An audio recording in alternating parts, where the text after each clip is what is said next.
C'est une émission sur laquelle M6 mise beaucoup. Ce soir à 20h55, la chaîne lance The Island, seul au monde. Pas de gain, pas de jeu. 13 hommes de 24 à 71 ans qui se sont lâchés et qui sont sur une île déserte avec comme seul but survivre pendant un mois. Ce sont eux-mêmes qui se filment avec des caméras. La production n'était pas sur place avec eux physiquement. Avec nous pour en parler, Angélique Sansonetti, bonjour. Merci d'être avec nous. Vous êtes directrice des programmes en charge de la télé du réel chez Shine France. Et puis avec nous également deux de ces aventuriers. William, bonjour William. Bonjour. Avec vraiment la tête d'aventurier, hein, c'est-à-dire la barbe et tout ce qui va avec. C'est Robinson Crusoe. Et puis Béranger, plus classe, plus chic, avec un nœud papillon. Bonjour. Merci, bonjour. Et merci à tous les deux d'être avec nous en direct. Angélique, on va commencer avec vous. Tout d'abord sur ce programme. Alors c'est quoi, c'est le Koh-Lanta du pauvre? Alors, vous attaquez fort, Jean-Marc. En fait, ce n'est pas le Koh-Lanta du pauvre, c'est une émission, de mon point de vue, qui est complètement inédite. C'est-à-dire que c'est une écriture qu'on n'a pas l'habitude de voir en télévision, puisque, en fait, ce sont les hommes eux-mêmes qui l'ont construite, cette émission, puisque ce sont eux-mêmes, qui se sont filmés, avec 4 hommes parmi eux qui étaient donc des cadreurs, des caméramans, et les autres ont été initiés aussi à la captation et au tournage. Et les caméramans sont parmi les candidats, c'est-à-dire ils ne sont pas juste spectateurs. Leur métier, c'est d'être caméraman, de la même façon que pour l'un d'entre eux, son métier, c'était d'être médecin, ingénieur, restaurateur, etc., etc. Donc parmi les 13 hommes, 4 d'entre eux étaient des professionnels de l'image. Et donc du coup, on n'est pas du tout... Il n'y a aucune référence possible à Koh-Lanta, si ce n'est l'île, puisqu'on se retrouve avec des hommes qui se filment eux-mêmes dans une expérience qui est hors du commun, inédite, puisqu'ils devront apprendre à survivre. Survivre, ça veut dire trouver un abri, ça veut dire trouver à boire, ça veut dire trouver à manger, ça veut dire faire du feu. Et il n'y a vraiment personne de la production sur l'île avec eux, vraiment. Personne. D'abord, vous ne savez absolument pas ce qui se passe. C'est ça qui est terrible pour un producteur, c'est que normalement, on part avec une sorte de conducteur. On se dit, tiens, il va se passer ça, ça, ça. Il y a des jeux, il y a des stimuli, il y a plein de choses qu'on prévoit, qu'on a écrites en amont. Là, les 4 piliers qu'on a, c'est ceux que je viens de vous citer, c'est-à-dire trouver à boire, trouver un abri, trouver à manger, faire du feu, chasser, etc. Et on sait que pour livrer les épisodes, nous, producteurs, nous avions ces 4 éléments-là sur lesquels on pouvait compter. Le reste, c'était le noir absolu. Donc ça se passait comment? On avait nos hommes qui se filmaient eux-mêmes. À chaque fin de journée, on récupérait les images parce que malgré tout, il y a une logistique technique à assurer. Des caméras, ça se recharge, des batteries, ça s'épuise, des piles, ça se change. Donc en fait, on avait un système de boîtes qui était disposé à un endroit de l'île où on savait que les hommes savaient qu'ils devaient déposer le matériel usagé et nos équipes techniques savaient qu'elles devaient récupérer le matériel usagé et le remplacer par du matériel en marche. Donc voilà comment c'était organisé. Donc c'est intéressant en tout cas de comprendre la mécanique qu'on va voir ce soir. William, vous avez 36 ans, vous êtes agent de maîtrise en région parisienne. On vous considère comme un bad boy, c'est ça? C'est un peu ça, non? Ouais, c'est ce que disent mes amis en fait. Donc, mais moi personnellement, je me considère pas comme un bad boy. Ça veut dire bad boy, ça veut dire quoi? Un mec, une grande gueule, colérique? Non. Non, c'est quoi bad boy alors? Je demanderai à mes amis parce qu'en fait, ils me le disent, mais vous avez un fort caractère. Je leur ai jamais demandé. J'ai un fort caractère. Ouais. Voilà, fort caractère. Pourquoi vous avez voulu faire cette émission? C'est une aventure en fait qu'on propose une fois en fait dans sa vie, donc j'ai accepté. Vous vouliez prouver quelque chose? Prouver, en fait, moi, je voulais vraiment voir comment j'allais me comporter en fait face à la nature, aussi vivre en groupe. Et voilà, donc. Alors, je ne vais pas vous demander les détails de la façon dont ça s'est passé, de toute façon, forcément. Je vous dirai, vous verrez ce soir. Voilà, on verra ce soir. Béranger, alors vous êtes un peu l'opposé. Vous êtes issu d'une famille aisée, vous avez 27 ans, vous êtes soigneur de dauphins. Alors, d'otarie. D'otarie, ça a changé, ouais. D'accord, ça a changé entre-temps. Directeur artistique à Toulouse. À Paris, ça a changé. Ah, tout a changé. Bon, d'accord, très changé. bien. Donc à Paris. Qu'est-ce que vous êtes allé faire dans cette galère? Me prouver que finalement, la vie, elle n'était pas que citadine et qu'on pouvait très bien s'en sortir ailleurs. Je pense que c'est une expérience personnelle aussi. Vous aviez envie de vous prouver quelque chose à vous? Ouais, j'avais envie de me prouver que on vit dans une société où tout nous est dû. C'est vachement facile quand on a soif de pouvoir aller boire, de pouvoir aller manger. J'avais envie de vivre cette expérience pour pouvoir me prouver que voilà, je peux m'en sortir sans que ça m'ait dû forcément et que c'est moi qui vais chercher mes choses. Mais on voit un peu de quel univers vous êtes issu, quoi, un univers assez chic. Alors, ils ont dit aisé.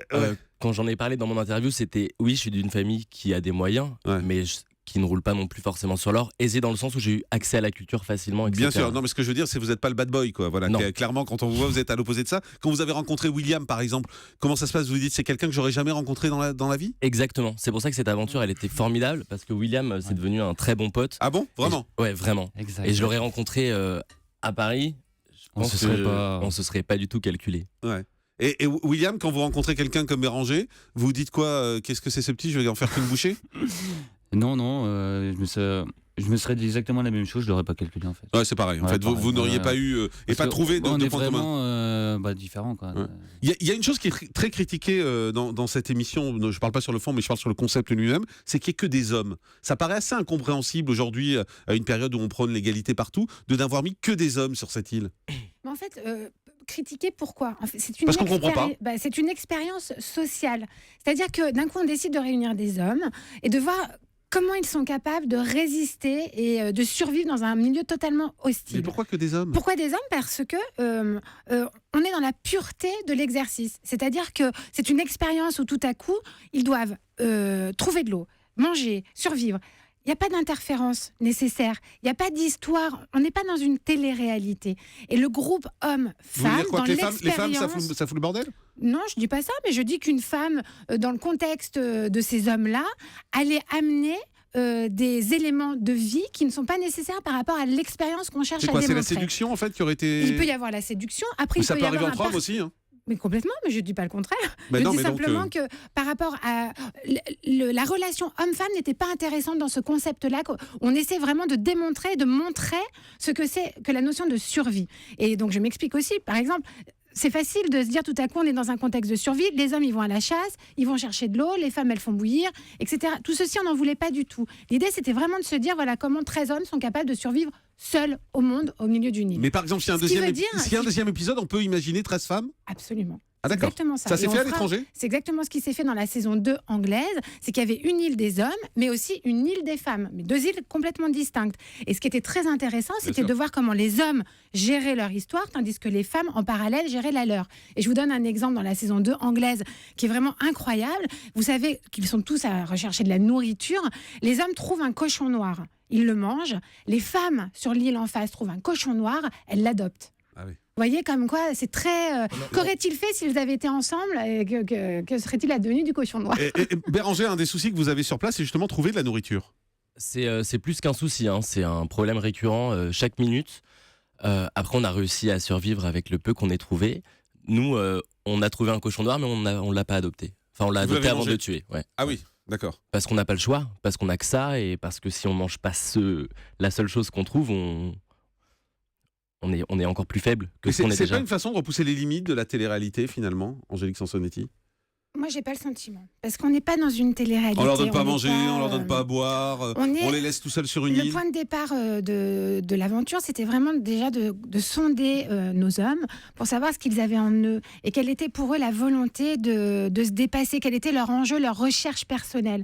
Parce qu'on est tous à un moment de nos vies en recherche de soi, en recherche de quelque chose. Et eux tous, les 13, étaient en recherche de quelque chose. Et vous savez, par rapport à cette psychologie de l'homme dans ce milieu hostile, Mike Horn nous a également énormément... Qui est le l'autre, émission, exactement, qui lui-même est un aventurier hors du commun, qui a fait le tour du monde à plusieurs reprises, à pied, etc., etc. En fait, il nous explique que dans des moments de vie comme ça, on est dans une philosophie où tout à coup, on a besoin de se prouver à soi-même des choses. Et ça fait partie d'un processus de vie personnel. William, et on est là. William, qu'est-ce que vous êtes prouvé alors au final? Que je savais chasser finalement. Ouais. Et j'ai appris beaucoup de valeurs perso que je vais garder pour moi et d'autres valeurs aussi par rapport aussi à la nourriture. J'avais tendance à acheter de la nourriture bêtement. Et, ça veut dire que vous avez eu une autre approche de la société de consommation. Voilà, exact. Merci. En venant. Béranger, vous, qu'est-ce que vous avez appris? Oui, je pense qu'on est reparti plus ou moins avec les mêmes valeurs au niveau du partage, par exemple. C'est super important parce qu'on se partage un coquillage pour 13. Effectivement, oui, mais bon, quand vous rentrez à Paris, c'est fini. Quand vous allez au resto et puis chacun paye sa part de l'addition. Exactement, c'est ça qui est un peu dommage. La vie réelle revient très vite et très rapidement, comme les kilos d'ailleurs. Non, j'ai appris plein de choses au niveau de la vie en groupe, par exemple. Ouais. De la communion avec l'autre. Moi, j'ai appris, c'est vrai que dans mes différents métiers, c'est vachement sectorisé. J'ai tendance à rester avec ces gens-là. Là, j'ai appris à aller vers des gens qui sont totalement différents de moi. Ça, c'était génial. Après, on me l'a souvent dit, est-ce qu'on est obligé de partir sur cette île-là pour faire ça ? Voilà, j'étais à un moment de ma vie où j'avais besoin de me retrouver aussi seul. Forcément, dans la vie de tous les jours, on n'est pas amené à se retrouver seul avec soi-même parce qu'on est avec nos téléphones. Là, vous n'étiez pas seul, au contraire. Oui, vous aviez plus que jamais besoin des autres. Oui, c'est l'opposé. Exactement, on avait besoin des autres, mais sans le quotidien, sans le téléphone, sans les cigarettes, sans nos proches. Et ça, c'est humainement l'une des plus belles vous savez, choses. 24 heures sur une île déserte, c'est long. Et même si on est en groupe, on est souvent seul avec soi-même. Voilà, on verra ça ce soir. Si d'une phrase, vous pouvez dire aux gens de regarder ce soir. Ils regardent pourquoi, les téléspectateurs ? Pour l'inédit, la surprise. On va être surpris. Ah oui.